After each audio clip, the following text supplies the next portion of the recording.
भगवद्गीता अध्याय 4 ज्ञान कर्म संन्यास योग। भगवान श्रीकृष्ण म्हणतात, हा अविनाशी योग मी प्रथम सूर्यदेव विवस्वान यांना सांगितला. विवस्वानांनी तो मनूला सांगितला आणि मनूंनी इक्ष्वाकू राजाला सांगितला.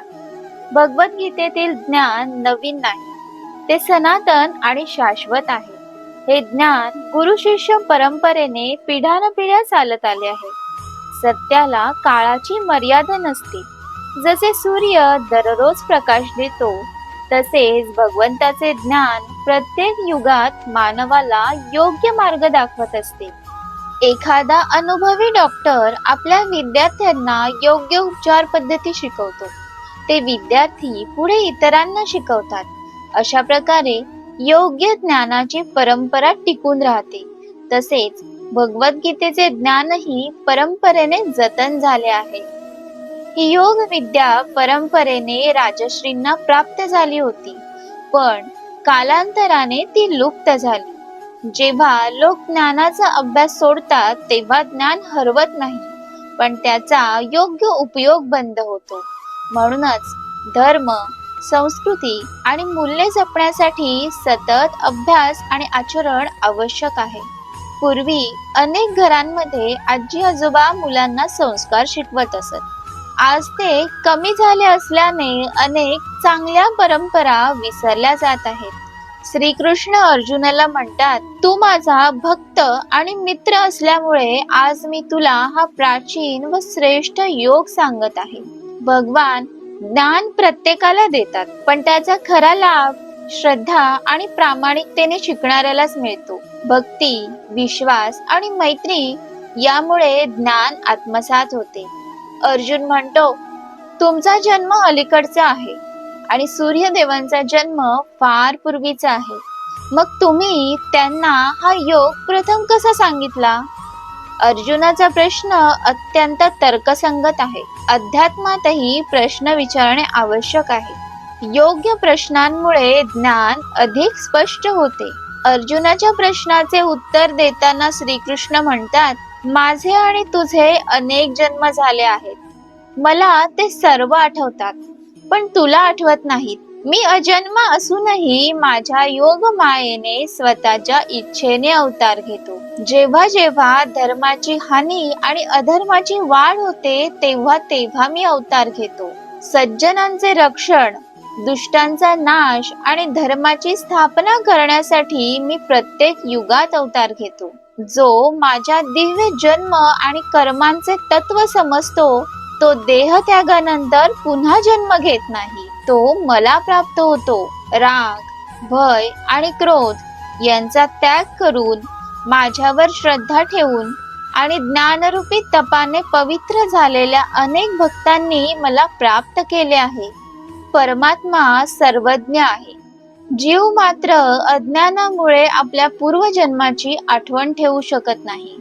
भगवंताचा जन्म सामान्य माणसासारखा कर्मबंधनामुळे होत नाही. ते स्वतःच्या इच्छेने आणि लोक कल्याणासाठी अवतार धारण करतात. धर्म म्हणजे केवळ पूजा नाही, तर सत्य, न्याय, करुणा आणि कर्तव्य पालन होय. जेव्हा ही मूल्ये कमी होतात तेव्हा परमेश्वर समाजाचे रक्षण करण्यासाठी प्रकट होतात. भगवंताचा उद्देश सूड घेणे नसून संतुलन निर्माण करणे आहे. सज्जनांना धैर्य देणे आणि अन्यायाचा अंत करणे हेच अवतार कार्य आहे. आध्यात्मिक प्रगतीसाठी 3 मोठे अडथळे आहेत: राग, भय आणि क्रोध. ज्ञान, आत्मचिंतन आणि भगवंतावरील श्रद्धा यांच्या सहाय्याने मन शुद्ध होते. अशा शुद्ध मनालाच परमेश्वराची अनुभूती येते. पुढे श्रीकृष्ण म्हणतात, जे जसे माझ्याकडे येतात त्यांना मी त्याच प्रकारे प्रतिसाद देतो. हे पार्थ, सर्व मनुष्य कोणत्या ना कोणत्या प्रकारे माझ्याच मार्गावर चालत असतात. जे लोक कर्माच्या फळाची इच्छा करतात ते विविध देवतांची उपासना करतात, कारण अशा कर्माचे फळ लवकर मिळते. मी गुण आणि कर्म यांच्या आधारावर 4 वर्णांची व्यवस्था निर्माण केली आहे. तरीही मी त्याचा कर्ता असूनही कर्म बंधनापासून अलिप्त आहे. कर्म मला बांधत नाहीत, कारण मला कर्मफळाची इच्छा नाही. जो हे जाणतो तोही कर्मबंधनातून मुक्त होतो. पूर्वीच्या मुक्तीची इच्छा असलेल्या महान पुरुषांनीही अशा प्रकारे कर्म केले, म्हणून तूही त्यांच्याप्रमाणे कर्तव्य कर. भगवान कोणावरही पक्षपात करत नाहीत. प्रत्येक व्यक्तीची श्रद्धा, भावना आणि कर्मानुसार त्याला फळ मिळते. परमेश्वराकडे जाण्याचे मार्ग भिन्न असू शकतात, पण अंतिम सत्य एकच आहे. जो जितक्या प्रामाणिकपणे भगवंताची उपासना करतो तितकाच त्याला आत्मिक अनुभव प्राप्त होतो. जसं आरशासमोर आपण जसे हसतो तसेच प्रतिबिंबही दिसते, तसेच जीवनात आपण जशी भावना, वृत्ती आणि कर्म ठेवतो तसाच प्रतिसाद आपल्याला मिळतो. भगवान सांगतात की अनेक लोक आध्यात्मिक उन्नतीसाठी नव्हे तर भौतिक लाभांसाठी उपासना करतात. अशा इच्छांचे फळ मिळते, पण ते तात्पुरते असते. भगवंत मात्र निष्काम भक्ती आणि आत्मज्ञानाचा मार्ग श्रेष्ठ मानतात. समाजात प्रत्येक व्यक्तीची भूमिका वेगळी असली तरी सर्वांचे महत्व समान आहे. निष्काम कर्म म्हणजे कर्तव्य करणे, पण त्याच्या फळाचा अहंकार किंवा लोभ न ठेवणे. अशा कर्मामुळे मन शुद्ध होते आणि बंधने कमी होतात. जीवनात कर्म टाळायचे नाही, तर योग्य भावनेने करायचे आहे. महान संत, ऋषी आणि राजश्रींनीही समाज हितासाठी सतत कार्य केले. कर्म काय आणि अकर्म काय याबाबत विद्वान लोकही गोंधळतात, म्हणून मी तुला त्याचे खरे तत्व सांगतो. प्रत्येक कृती दिसते तशीच योग्य किंवा अयोग्य असेलच असे नाही. एखादे कठोर वाटणारे कार्यही समाज हितासाठी योग्य असू शकते, तर वरवर चांगले दिसणारे कर्म स्वार्थी असू शकते. म्हणून विवेक आवश्यक आहे. जसं डॉक्टर शस्त्रक्रिया करताना रुग्णाला वेदना देतात, पण त्यामागे उपचाराचा उद्देश असतो. त्यामुळे त्या कृतीचे मूल्य तिच्या हेतूनुसार ठरते. कर्म, विकर्म आणि अकर्म यांचे ज्ञान असणे आवश्यक आहे, कारण कर्माचा मार्ग अत्यंत गूढ आहे. कर्म म्हणजे धर्मानुसार केलेले योग्य कार्य, विकर्म म्हणजे शास्त्राविरुद्ध चुकीचे कार्य, आणि अकर्म म्हणजे कर्म करत असूनही त्याच्या बंधनात न अडकणे, म्हणजेच निष्काम कर्म. वाहतुकीचे नियम पाळून वाहन चालवणे हे कर्म, नियम तोडणे हे विकर्म, आणि नियम पाळून कोणताही अहंकार न ठेवता सुरक्षित प्रवास करणे हे अकर्माचे उदाहरण आहे. जो कर्मात अकर्म आणि अकर्मात कर्म पाहतो तोच खरा ज्ञानी आहे. बाहेरून सतत कार्य करत असतानाही मन शांत आणि अहंकार रहित असेल तर ते अकर्म आहे. याउलट काहीच काम न करता मनात सतत लोभ, मत्सर किंवा चिंता चालू असेल तर तेही एक प्रकारचे कर्मच आहे. जसं की आई दिवसभर कुटुंबासाठी काम करते, पण त्यामागे प्रेम आणि सेवा असते, त्यामुळे तिला त्याचा भार वाटत नाही. ज्याच्या सर्व कृती स्वार्थी इच्छांपासून मुक्त आहेत आणि ज्याचे कर्म ज्ञानरूपी अग्नीने शुद्ध झाले आहे त्याला ज्ञानी म्हणतात. ज्ञानामुळे मनुष्य स्वार्थापेक्षा कर्तव्याला महत्त्व देतो. अशा व्यक्तीच्या कृतींमध्ये अहंकार, लोभ आणि प्रसिद्धीची अपेक्षा नसते. जसं की रक्तदान करणारी व्यक्ती प्रसिद्धीसाठी नव्हे तर गरजूंचे प्राण वाचावेत म्हणून रक्तदान करते. हे ज्ञानयुक्त निष्काम कर्म आहे. जो कर्मफळाची आसक्ती सोडून नेहमी समाधानी राहतो आणि कोणत्याही आधारावर अवलंबून नसतो, तो कर्म करत असूनही कर्मबंधनात अडकत नाही. खरे समाधान बाह्य यशात नसून अंतर्मनातील शांततेत असते. जो व्यक्ती कर्तव्य करत राहतो पण यश अपयशाने विचलित होत नाही तोच कर्मयोगी आहे. अशा व्यक्तीचे मन स्थिर राहते आणि ती प्रत्येक परिस्थितीत संतुलित राहते. जसं शेतकरी मनापासून शेती करतो, पाऊस पडेल की नाही यावर त्याचे पूर्ण नियंत्रण नसते, पण तो आपले कर्तव्य प्रामाणिकपणे करतो. परिणाम काहीही असो, तो पुन्हा नव्या उत्साहाने कामाला लागतो. हीच निष्काम कर्माची भावना आहे. शेतकरी मनापासून शेती करतो, पाऊस पडेल की नाही यावर त्याचे पूर्ण नियंत्रण नसते, पण तो आपले कर्तव्य प्रामाणिकपणे करतो. परिणाम काहीही असो, तो पुन्हा नव्या उत्साहाने कामाला लागतो. हीच निष्काम कर्माची भावना आहे. जो मनुष्य कोणत्याही अपेक्षेशिवाय मन व इंद्रिये संयमात ठेवून संग्रहाची वृत्ती सोडून केवळ शरीर निर्वाहासाठी आवश्यक कर्म करतो, तो पापाचा भागीदार होत नाही. भगवान श्रीकृष्ण सांगतात की जीवनात आवश्यक तेवढेच स्वीकारावे. अतिलोभ, अनावश्यक संग्रह आणि सतत अधिक मिळवण्याची इच्छा मनुष्याला अस्वस्थ करते. संयम आणि साधेपणाने जगणारा मनुष्य अंतःकरणाने अधिक शांत असतो. एखादी व्यक्ती आवश्यक वस्तूंचाच वापर करते आणि उरलेल्या वस्तू गरजूंना दान करते. त्यामुळे तिच्या मनात समाधान निर्माण होते आणि समाजालाही मदत होते.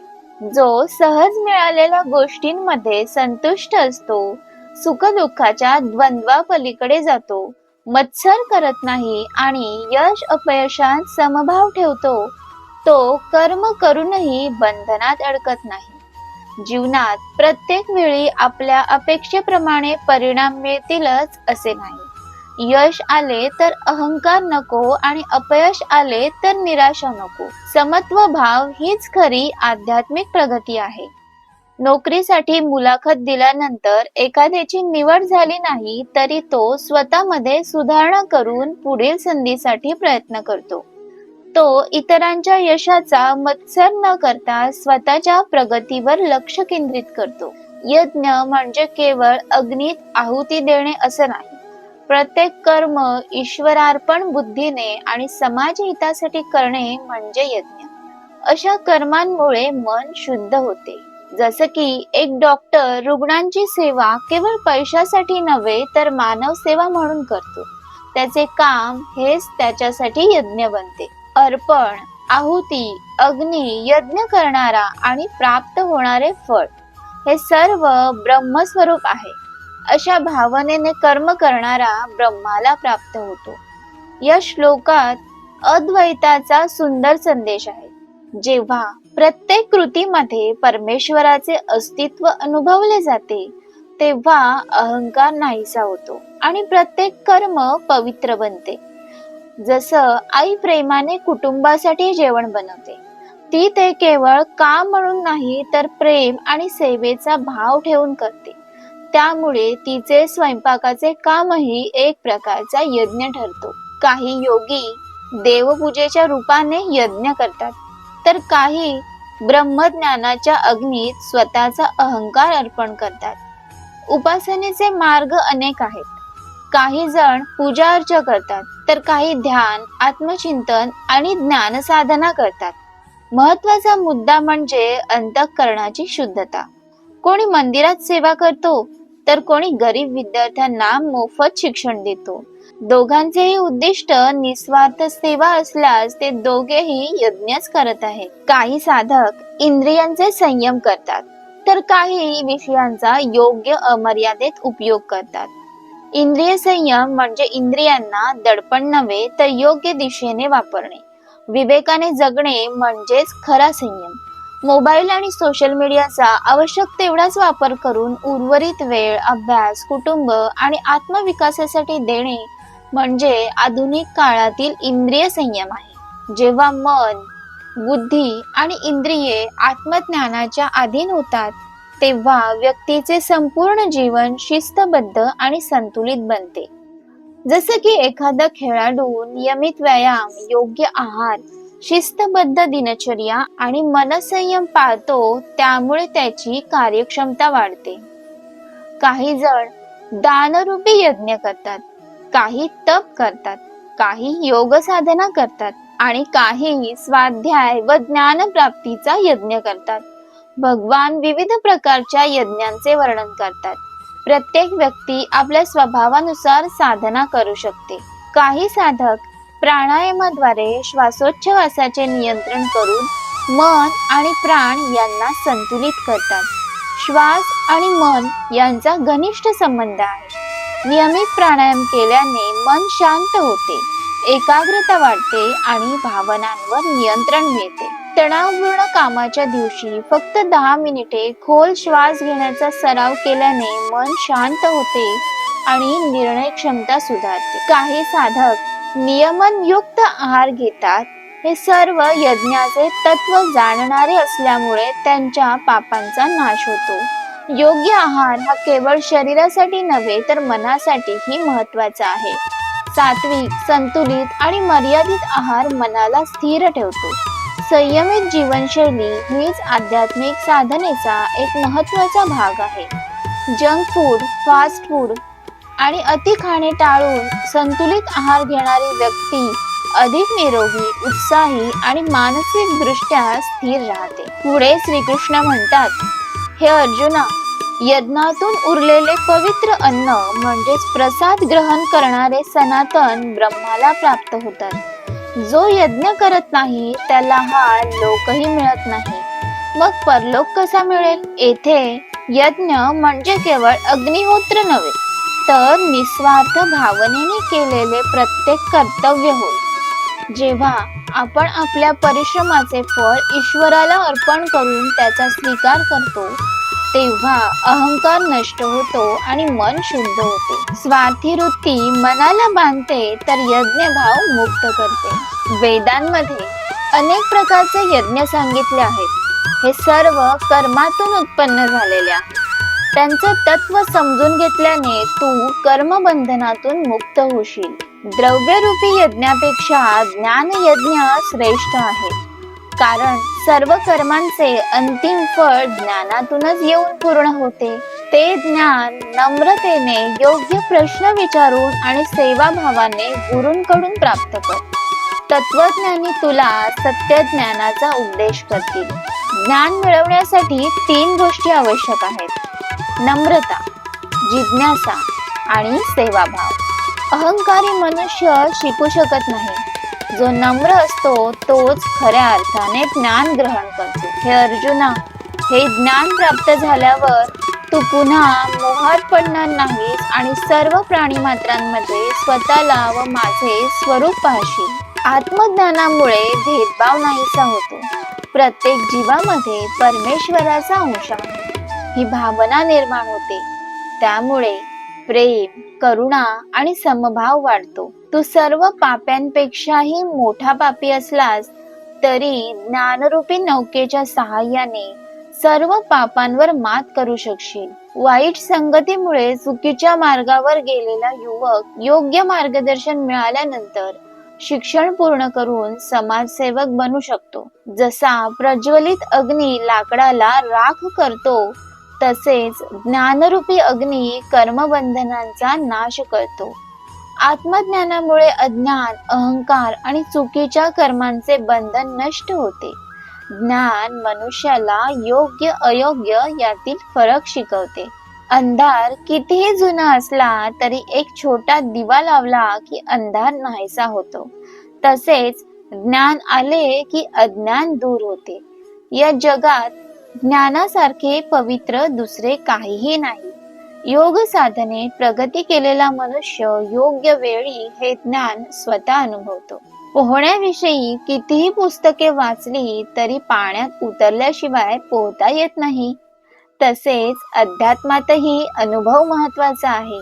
श्रद्धावान, एकनिष्ठ आणि इंद्रियांवर संयम ठेवणाऱ्या मनुष्याला ज्ञान प्राप्त होते.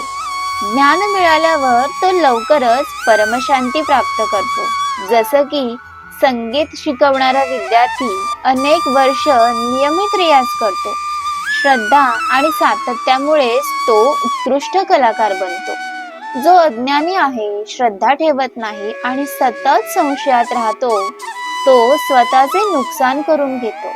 अशा व्यक्तीला ना या जगात सुख मिळते ना परलोकात. हे धनंजया म्हणजेच श्रीकृष्ण अर्जुनाला म्हणतात, जो मनुष्य कर्मयोगाने आपल्या सर्व कर्मांचे समर्पण परमेश्वराला करतो, ज्ञानाच्या सहाय्याने आपल्या सर्व संशयांचा नाश करतो आणि मन व इंद्रियांवर संयम ठेवतो, त्याला कर्मे कधीही बंधनात अडकवत नाही. म्हणून हे भारत, तुझ्या हृदयातील अज्ञानामुळे निर्माण झालेला संशय ज्ञानरूपी तलवारीने छेदून टाक आणि योगाचा आश्रय घेऊन उठ, आपल्या कर्तव्याला लाग. भगवद्गीतेच्या 4थ्या अध्यायात भगवान श्रीकृष्ण अर्जुनाला ज्ञान, कर्म आणि भक्ती यांचा सुंदर समन्वय समजावून सांगतात. ते सांगतात की हा योग अत्यंत प्राचीन असून गुरु शिष्य परंपरेने पुढे आला आहे. धर्माची हानी आणि अधर्माची वाढ झाल्यावर सज्जनांचे रक्षण, दुष्टांचा नाश आणि धर्माची पुनर्स्थापना करण्यासाठी भगवान प्रत्येक युगात अवतार धारण करतात. या अध्यायाचा मुख्य संदेश असा आहे की कर्माचा त्याग करण्यापेक्षा कर्मफळाच्या आसक्तीचा त्याग करणे अधिक महत्त्वाचे आहे. प्रत्येक कर्तव्य निस्वार्थ भावनेने आणि ईश्वरार्पण बुद्धीने केले तर ते कर्मबंधनाचे कारण न ठरता आत्मशुद्धीचे साधन बनते. भगवान विविध प्रकारच्या यज्ञांचे वर्णन करतात आणि स्पष्ट करतात की ज्ञान यज्ञ हा सर्व यज्ञांमध्ये श्रेष्ठ आहे, कारण ज्ञान अज्ञान, मोह आणि कर्मबंधनांचा नाश करते. श्रीकृष्ण पुढे सांगतात की श्रद्धा, नम्रता, गुरुसेवा, योग्य प्रश्न विचारण्याची वृत्ती आणि इंद्रिय संयम यामुळे आत्मज्ञान प्राप्त होते. ज्ञानामुळे मनातील भीती, संभ्रम आणि अज्ञान दूर होते. ज्याच्या मनात समत्व भाव, संयम आणि निष्काम कर्माची भावना असते, तो व्यक्ती कर्म करत असूनही त्याच्या बंधनात अडकत नाही. अध्यायाच्या शेवटी भगवान अर्जुनाला प्रेरणा देतात की अज्ञानामुळे निर्माण झालेला संशय ज्ञानरूपी तलवारीने छेदून टाक आणि धैर्याने आपल्या कर्तव्याचे पालन कर. या अध्यायाचा मुख्य संदेश असा आहे की कर्तव्य करत राहा, फळाची चिंता करू नका, ज्ञान मिळवा, संशय दूर करा आणि श्रद्धा, समत्व भाव व निस्वार्थ कर्म यांच्या आधारे जीवन जगा. हाच ज्ञान कर्म संन्यास योगाचा खरा संदेश आहे.